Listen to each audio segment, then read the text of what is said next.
السلام علیکم دوستو، اور ایک ویڈیو کے ساتھ بندہ آپ کے سامنے حاضر ہے۔ اگر یہ ویڈیو اچھی لگی تو لائک، کامنٹ، شیئر، اور نئے لوگ ہیں تو سبسکرائب کرنا نہ بھولیں۔ دوستو، میں نے منتخب حدیث سے کچھ حدیثیں آپ کے سامنے نقل پیش کروں گا۔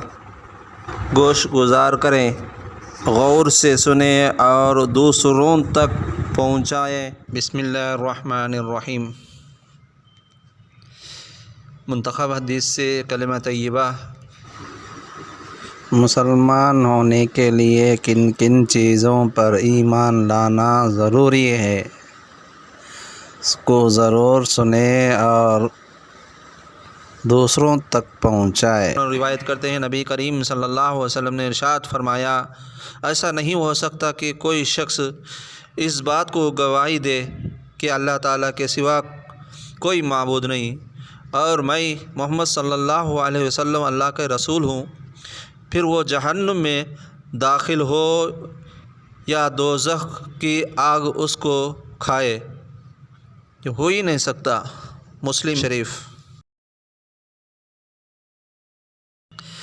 یعنی اس کا مفہوم یہ ہے، اسلام کے اندر داخل ہونے کے لیے سب سے پہلے ہمارا عقیدہ درست ہونا چاہیے۔ اگر عقیدہ صحیح ہو تو ضرور دنیا اور آخرت میں اس کو عزت ملے گی۔ صرف کلمہ لا الہ الا اللہ محمد الرسول اللہ پڑھنے سے نہیں ہوتا۔ اللہ اور رسول کی اطاعت کرتا ہے تو وہ ضرور بھی ضرور اللہ تبارک و تعالیٰ ایک نہ ایک دن ضرور اس کو جنت میں داخل کریں گے، خواہ اس کے کتنے ہی گناہ ہو جائے، اللہ اسے معاف کر دیں گے۔ چاہے معاف کریں گے، چاہے عذاب دیں گے۔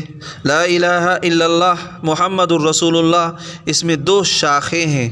نمبر ایک وہ ہے لا الہ الا اللہ کے ساتھ کسی کو شریک نہ ٹھہرانا، اللہ کی وحدانیت اور رسول اللہ صلی اللہ علیہ وسلم کی رسالت کا اقرار کر لے، اللہ تعالیٰ کے بارگاہ میں پہنچے گا۔ اس کے اعمال نامہ میں گناہ ہوئے ہو تو بھی اللہ تعالیٰ اسے جنت میں ضرور داخل فرما دیں گے، یا تو اپنے فضل سے معاف فرما دیں گے۔ یعنی کلمہ میں دو چیزیں ہیں، وہ ہے کلمہ لا الہ الا اللہ، اللہ کے سوا کوئی معبود نہیں، وہ عبادت کے لائق ہے، وہ کسی کا محتاج نہیں، ہم سب اسی ہی کے محتاج ہیں۔ اللہ تبارک و تعالی عالم ارواح میں پورے روحوں کو جمع کیا اور روحوں سے فرمایا کہ کیا میں نے تمہارا رب نہیں ہوتا؟ پورے سارے روحوں نے کہا قالوا بلا، کیوں نہیں، آپ ہی ہمارے رب ہے، ہمارے پالنے والے ہیں، ہم کو رزق دینے والے ہیں، ہم کو عزت دینے والے ہیں، ہر مصیبتوں کو پریشانیوں کو دور کرنے والے ہیں، بچہ بچی دینے والا ہے، اور ہر چیز کا دینے والا، زندہ کرنے والا، موت کا دینا، حیات کا دینا، عزت کا دینا، ذلت کا دینا، ہر چیز کا دینا آپ کے اختیار میں ہے۔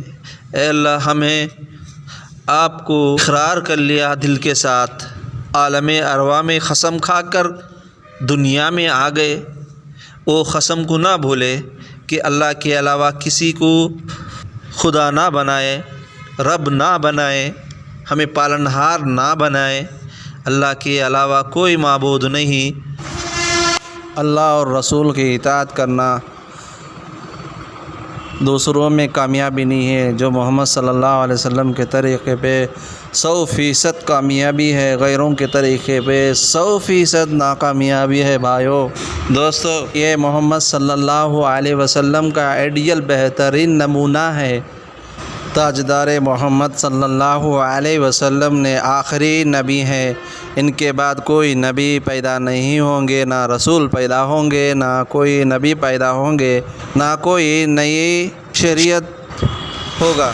یہ ہمارا ایمان ہے۔ سچا کتاب قرآن ہے، سچا رسول محمد صلی اللہ علیہ وسلم ہے، سچا اور اچھا مذہب اسلام ہے، دین اسلام ہے۔ ان چیزوں کو اگر تم عمل کرو گے ضرور بھی ضرور دنیا اور آخرت میں آپ کو عزت ملے گی۔ جتنا عزت ملے گی اتنا تکلیفیں بھی جھیلنا پڑے گا، اس کو برداشت کرنا پڑے گا۔ اس کو ابراہیم، یعقوب، ایوب علیہ السلام، یوسف علیہ السلام، جتنے بھی پیغمبر 1,24,000 پیغمبر آئے، جیسا مصیبت سے اور تکلیفوں میں گھیر لیے گئے، پھر بھی مذہب اسلام کو نہ چھوڑے۔ اللہ تعالی ہم سب کو کہنے سننے سے زیادہ توحید پر عمل کرنے کی، جمع رہنے کی سعادت نصیب عطا فرما، آمین رب العالمین۔